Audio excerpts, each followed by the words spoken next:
Thank you.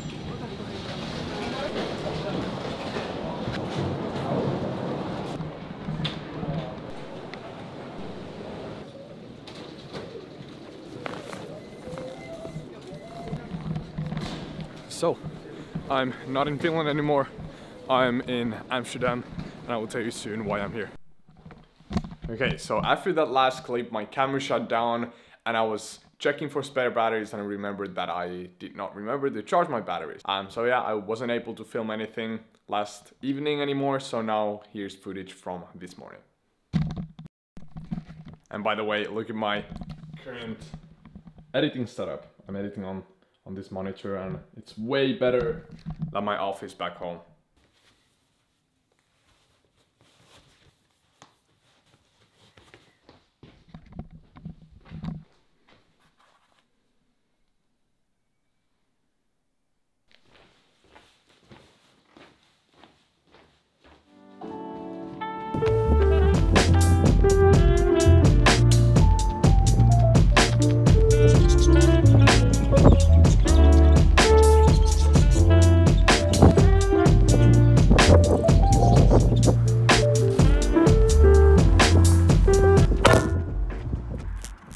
My camera fell down, but yeah, I'm in Leiden. Actually, this is not Amsterdam, this is Leiden, it's a city near Amsterdam. And I'm here in my mentor's place and we are gonna have a workshop during this week and I'm super excited for that. But now I'm just in a morning run and then I will get to work. So as I said, I'm here in Leiden. This is my mentor's Bob place. Bob is currently at work and I'm creating this video. I'm editing it here on the laptop and this workspace is amazing. I actually like working here a lot more than in my office. It's just a better environment to work either way, so yeah. But we are having a workshop from Saturday to Sunday, so it's a 2-day weekend workshop and it's a creative/business workshop. So we will be teaching both editing and then business on the side. So Bob will teach everyone who attends the workshop all the business side of things about like mindset and how to stay motivated and how to start a business and how to monetize your brand and how to grow your brand. And I will focus on teaching editing. And we thought that there's a lot of people in the creative industry who like are super passionate about creating but don't have that much information or knowledge in how to approach the business side of things. And that's what we wanted to achieve with this workshop, to have kind of both in the same one. And for me, this is super exciting because I usually just teach online. I have my online courses and people go to them and they learn editing from those. But this is like more one-on-one teaching and I'm super excited about that and just help everyone out with their editing. And yeah, we'll see how it goes. And there will be some kind of like a montage video or like a vlog about the whole workshop thing during this weekend, so I'm so excited to create that too. But today I'm just gonna work here, probably work on some modules on the workshop still, and then finish this vlog and so on. So yeah, as I said probably a million times already, I'm very excited for this upcoming weekend, and I'm so thankful that Bob lets me stay here. But yeah, I think that's everything for now. Probably gonna do like a quick time lapse of me editing, so let's do that. Just need to get this camera out from the tripod first. But yeah, this is what I have to currently use because my Gorilla Bod looks like this. There's only 2 legs on my Gorilla Bod still. But I'm probably gonna go buy like a new Gorilla Bod today too, so that's not gonna be a problem. I hate carrying this tripod everywhere. But yeah, okay, now a time lapse of me editing.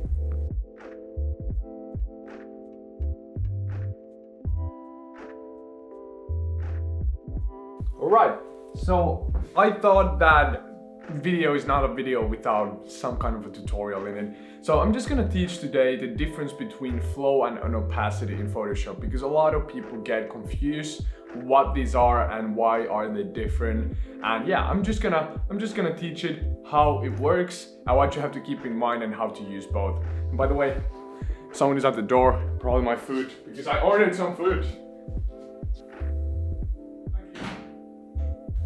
I ordered food from Subway and that arrived. So yeah, okay, now I have food and I can teach the difference between flow and opacity. So pretty much here in Photoshop, you have 2 sliders, of course, opacity and flow. And basically, let's first test the flow and what it does. So if I bring my flow to 50%, and I start brushing with black color, you can see that, let's do a bit less. So let's do like 20. So yeah, I'm gonna brush with 20 flow here.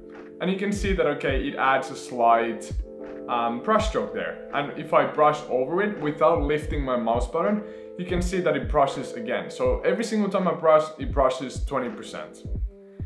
But if I do the same thing with opacity, so let's bring our flow back to 100, and I bring my opacity to 20. And now if I do the same thing, you can see that we only get 20%.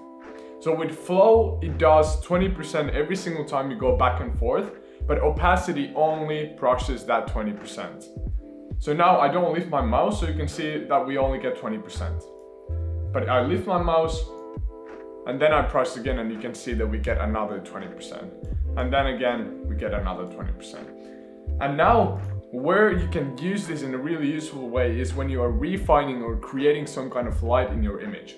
So think about if we bring opacity back to 100 and our flow to, let's say, like 5%. We can press really slight light and really slight adjustments into our photo. And you can see that this is just way better for like creating anything. With opacity, you are only gonna remove, for example, if you're masking something out, you're gonna mask 20% of something out. But in flow, you can always just slightly start refining an edge and just keep brushing and brushing, and at some point it will remove everything that you are trying to refine.